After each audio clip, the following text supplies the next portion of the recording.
Salut, ici Mylène et bienvenue dans les coulisses de Dramaturgie en dialogue. Pour cette troisième capsule, j'ai le plaisir de m'entretenir avec le comédien Benoît Gouin qui sera de la lecture Les Champs pétrolifères, premier texte de Guillaume Lagarde, ce soir, jeudi 6 septembre à 21h. Coup d'œil dans les loges du Katsu où le comédien Benoît Gouin nous attend. Bonjour Benoît. Bonjour. La Générale des Champs pétrolifères s'apprête à commencer dans quelques minutes. Oui. L'équipe vous attend en haut. Oui. Je sais que vous avez participé à plus d'une cinquantaine de productions théâtrales, mais dites-moi, êtes-vous un peu fébrile? Toujours, surtout que c'est la parole d'un nouvel auteur. Alors on a comme cette fébrilité-là d'aller porter sa parole pour la première fois. On veut que les gens l'entendent parfaitement comme lui il l'entendait à l'intérieur de lui. Alors, c'est sûr et certain, puis c'est un beau texte, et oui, il y a une fébrilité dans l'air, c'est sûr et certain. Vous me volez les mots de la bouche. La prochaine question, c'était justement de mentionner que Les Champs pétrolifères, c'est le premier texte du jeune auteur Guillaume Lagarde. Oui. Puis on dit que son écriture est profondément personnelle. Alors, j'aimerais vous demander comment vous vous l'êtes approprié, particulièrement dans le contexte d'une mise en lecture. Ben, on a répété quelques blocs, et évidemment, quand on a fait la première lecture, on a commencé en mai, en juin, on a fait un petit atelier. On s'est rendu compte que c'était un texte qu'il fallait forer, là, parce que je peux me permettre l'allégorie, là, les champs pétrolifères. Il faut creuser, on creuse, c'est vraiment des couches, puis des sous-couches, et des sous-couches.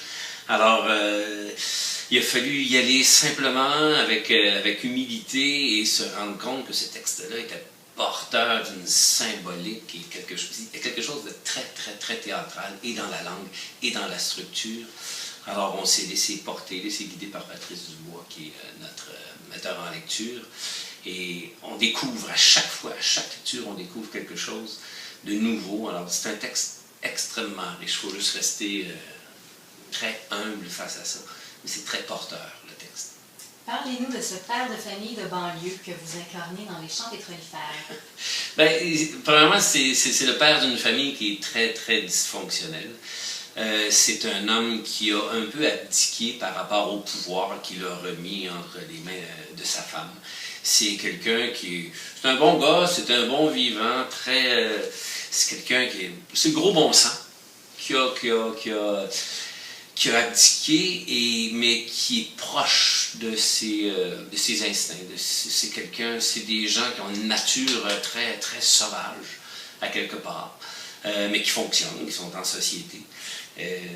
C'est quelqu'un c'est des personnages terribles, en fait. Chaque personnage est terrible, chaque personnage a un côté noir incroyable. Et c'est quelqu'un que je trouve, c'est quelqu'un de lubrique.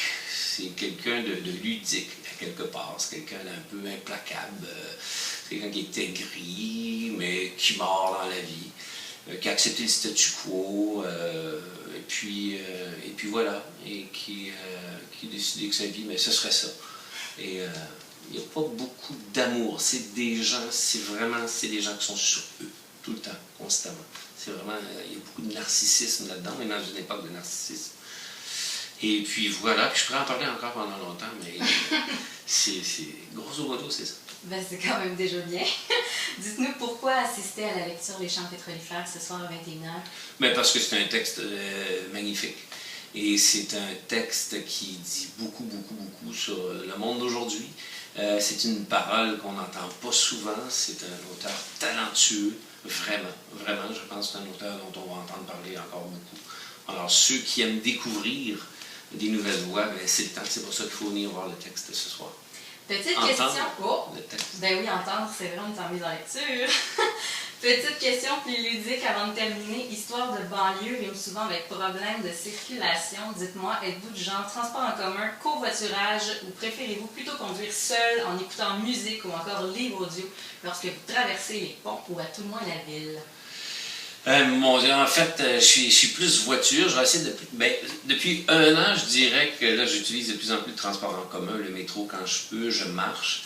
Mais normalement, je serais dans ma voiture. Et là, vu que tout ça va paraître sur Internet, je ne dirais pas comment vraiment je réagis quand je suis dans la voiture face à des bouchons. Bon, il y a quelque chose en moi qui se bouchonne.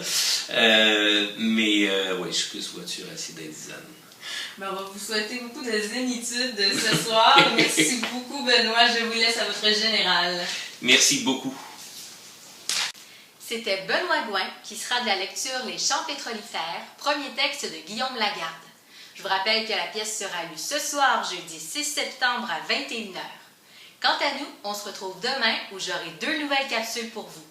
On changera tout d'abord de tête avec la comédienne Joanne Fontaine, qui sera demain soir, vendredi 7 septembre à 19h, de la lecture de Peroxyde, texte de Simon Boulris.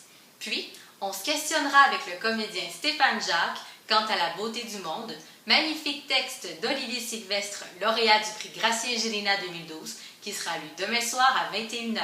À demain!